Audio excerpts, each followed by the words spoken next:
A ver, se supone que el año de la pandemia, sí, 2020, que incluso llevamos 2 años, sí, 2 años desde que empezó. O sea, realmente la pandemia. Uy, ese rayo.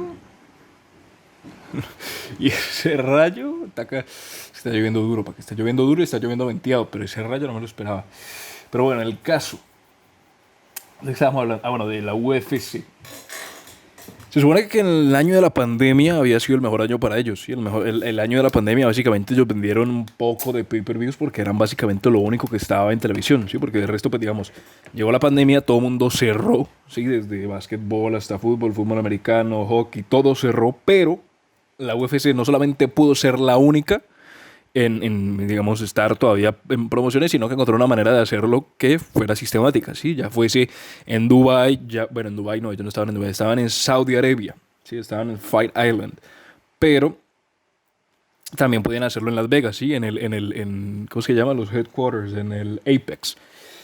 Y de alguna manera eso les permitió no solamente volver, sino que hacerlo de manera rápida, ¿sí? Si no estoy mal, estuvieron apenas como 2 meses fuera de, sí, o sea, 2 meses sin peleas, pero pudieron hacerlo y volver y pues básicamente el año 2020, que fue el año de la pandemia, fue el mejor para ellos. Después vino el año 2021, que se supone que fue, según los datos, mejor que el 2020.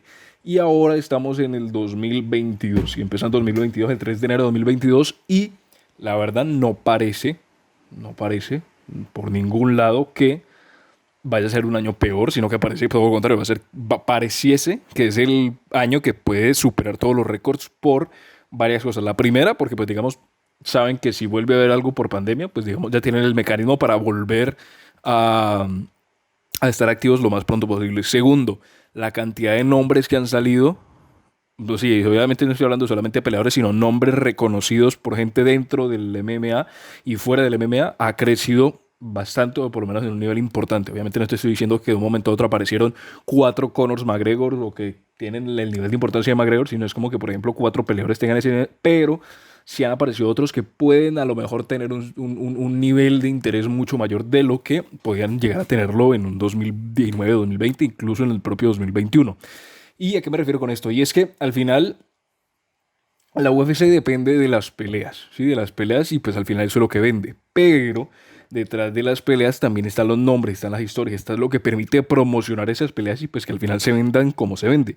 Aunque pues ahora con el tema de UFC, que eso es algo que no me queda claro, ¿sí? Antes UFC era todo pay-per-view, ¿sí? Era todo manejado por pay-per-view, pero ahora, si no estoy mal, por el contrato que tienen con ESPN, no sé si todavía se maneja el tema de pay-per-view del mismo modo que se hacía antes. Por ejemplo, un caso de McGregor vendía 1.8 millones de pay-per-views. Eso iba todo para la empresa, pero ahora con ESPN creo que hay un contrato en el cual, por decir un número, 500 millones de dólares al año, por decir, durante 4 años, y puede que un porcentaje de las pay-per-views se le agregue también. No sé, estoy hablando, haciendo una suposición, pero volviendo al caso principal, es que te decía, el año 2020 fue el mejor, el 2021 fue mejor que el 2020 y en el 2022 puede ser incluso mejor. ¿Por qué? Porque yo creo que al tomar esa ventaja de ser el único deporte que estaba en activo en Estados Unidos, se pudo dar una mayor exposición. Y no solamente se pudo dar una mayor exposición, sino también a lo largo de estos años se han desarrollado mucho más las personas o los peleadores, se han desarrollado mucho más, no solamente dentro del octágono, sino fuera, con todo lo que tiene que ver con la mediatización, con todo lo que tiene que ver con la popularidad, con todo lo que tiene que ver con pues el lado o la parte del entretenimiento del negocio, ¿sí? Porque pues al final UFC es una compañía que se encarga de promocionar un negocio que es el deporte de las MMA, pero también está la parte de entretenimiento que es al final la que permite promocionar ese negocio, ¿sí? Por eso es que al final hacen todo lo de las conferencias de prensa, hacen los weigh-ins o los pesajes, en YouTube tienen toda una producción cada vez que es una pelea, por eso es que están los embedded, por eso es que están las entrevistas, por eso es que están los promos, por eso, o sea, no es solamente la parte de deporte, sino también es la parte del entretenimiento que hace que las personas se interesen y que incluso lleguen a conectar con algún peleador, ¿sí? Ya es cuando se crean los fanáticos o las legiones de fanáticos, como se podría llegar a decir, y es lo que hace que en el momento de la pelea, pues digamos, crezca el número de personas que puede llegar a verlo y pues al final beneficie los retornos de la compañía. Y en este caso, si nosotros nos ponemos a ver las posibles peleas que pueden llegar a ver en el 2020, yo creo que es uno de los años más espectaculares que puede llegar a ver. ¿Por qué? Porque en todas las divisiones puede llegar a pasar algo muy interesante. Porque, por ejemplo, si nosotros, por ejemplo, Vamos a ver en la división de peso mosca, ¿sí? Que es la división la última. Tenemos a Moreno como campeón. ¿Sí? Que el Moreno, la próxima pelea que puede llegar a tener es con Figueredo, que es una pelea interesante para, obviamente estamos hablando de los top, ¿sí? De las peleas. Obviamente no vamos a hablar de una pelea de dos personas que son conocidas solamente dentro del mundo o la comunidad de MMA, sino de personas que son, o peleadores que son conocidos dentro del mundo de los MMA y que tienen a lo mejor también un pie o algo de reconocimiento por fuera de lo que es el hardcore de las MMA. Entonces, por un lado, está la pelea de Brando Moreno contra Davison Figueredo, ¿sí? La trilogía. Después, en el peso gallo tenemos nombres como TJ Dillashaw, tenemos a Peter Young, tenemos a José Aldo, tenemos a Sanhagen, tenemos al propio Dominic Cruz, tenemos a el Sean O'Malley, ¿sí? Que se supone que es el próximo nombre o la próxima gran estrella, y tenemos al campeón. Con esos nombres que te acabo de dar, ¿sí? Con Peter Young, TJ Dillashaw, Sean O'Malley, el propio Dominic Cruz, incluso está Frankie Edgar, está el propio Marlon Vera. O sea, con todos esos nombres, la cantidad de... Pues imagínate una pelea, Peter Young contra Aljamain Sterling, un TJ Dillashaw contra José Aldo, un Cory Sanhagen contra Dominic Cruz, un Sean O'Malley contra el propio Frankie Edgar, ¿qué más? O sea, las combinaciones que ponen impresionante también. Luego en el peso pluma, Volkanovski, es que mira los nombres que tenés a Volkanovski, tenés a Holloway, tenés a Ortega, tenés a Jair, tenés a Chang Sung, tenés a Josh Emmett, tenés a Edson Barbosa, o sea, un poco de nombres que las peleas que pueden llegar a darse son espectaculares. Lo mismo en el peso ligero, que incluso yo creería que el peso ligero es de las divisiones más... Bueno, el peso ligero es para la división de los 155, ¿sí? Las 155 libras, seguida por la de las 170, que yo creo que esas dos son las categorías de peso más interesantes, por lo menos para este año, porque es que los nombres que tenés, primero que en las 155, en el peso ligero tenés a McGregor, que eso ya obviamente está lesionado y bueno, todo esto, pero cuando vuelva, al final la pelea de McGregor cuando vuelva puede ser interesantísima. Y tenés muchas posibilidades, porque imagínate, tenés un nombre como Gaethje, tenés a Poirier, tenés a Makhachev o a Islam, tenés a Chandler, tenés a Dos Años, tenés a Ferguson, tenés a Hooker, tenés a McGregor y los que vienen detrás. Sí, o sea, es una división que está muy, muy cargada y que, pues, digamos, como te digo, las cantidades de combinaciones, el regreso de McGregor, la pelea de Oliveira, ya sea con McGregor o contra Gaethje, Poirier si puede volver a pelear de pronto contra un quien te quita que sea contra un Michael Chandler, un Tony Ferguson haciendo el regreso contra algún peleador, o sea, la cantidad y por decirte, solo en esa división, imagínate tener un Charles Oliveira contra Gaethje, puede ser el main event de un pay-per-view. O un Dustin Poirier contra Michael Chandler, el main event de un pay-per-view. El regreso de McGregor, un main event de un pay-per-view. Y imagínate que vuelve Ferguson contra, no sé, un Rafael Dos Años, por ejemplo.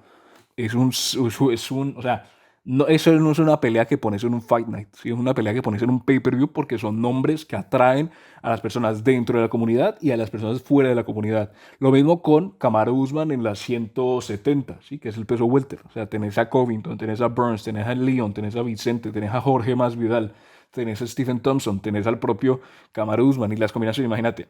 Kamaru viene de tener dos peleas con Kobe Covington, ¿sí? O sea, Covington en este momento es el retador número uno, pero no puede volver a pelear con Kamaru Usman porque pues, básicamente ya han peleado dos veces y las dos las ha ganado Kamaru. ¿Puede que pelee una tercera? Sí, pero debe pasar un tiempo y deben pasar algunas circunstancias para que vuelva a pelear. Pero imagínate, por ejemplo, un Colby Covington contra Jorge Masvidal por la rivalidad que pueden llegar a tener, ¿sí? Sea armada, no sea armada, pero el interés que puede llegar a tener esa pelea es espectacular. Lo mismo un Leon Edwards contra Kamaru Usman o el propio Kamaru contra, por decirte, un Dustin Poirier, si es que llega a subir de categoría, o un Colby Covington contra Dustin Poirier, si llega a subir de categoría.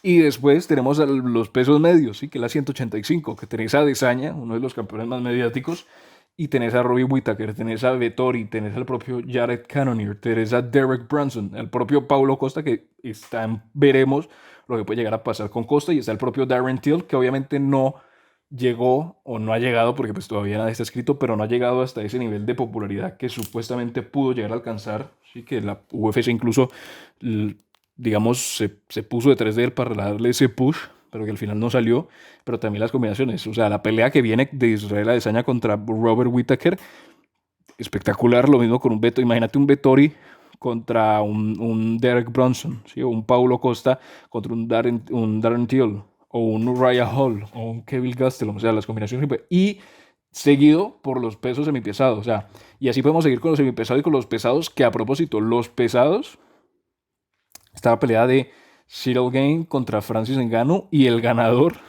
luego aparece en la pelea también, aparece en la discusión John Jones. O sea, un John Jones contra un Francis Ngannou, contra un Cyril Gane, con los nombres que tienen ambos.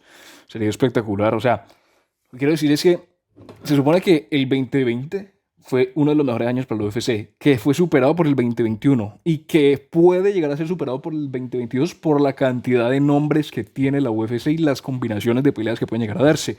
Y ojo, no solamente es las combinaciones de peleas o las peleas, ¿sí? Porque al final sabemos que todo el mundo quiere ver al mejor contra el mejor, pero también es las historias que pueden haber detrás, ¿sí? Las historias, como te digo, de los personajes. Por ejemplo, hablando de los propios Francis Ngannou y Cyril Gane, el hecho de que ambos hayan sido compañeros de pelea, el hecho de que ambos hayan sido, pues, digamos, por ejemplo, Cyril Gane tiene un récord, si no estoy mal, es 15-0 en pesos pesados, y Francis Ngannou, pues que Ngannou es de los tipos más aterradores para pelear dentro de la división. O sea, y no dejemos de lado un Derrick Lewis y un Stipe Miocic que también tienen lo suyo. O sea, la cantidad de combinaciones yo creo que es el momento dentro de la UFC donde más nombres interesantes han habido dentro de todas las categorías, porque siempre, por ejemplo, ha habido una categoría que sobresale y que las demás, digamos, quedan en el olvido, pero en este caso, obviamente hay categorías que sobresalen, pero las demás no se quedan en los vídeos, sino que también tienen su interés, como te decía.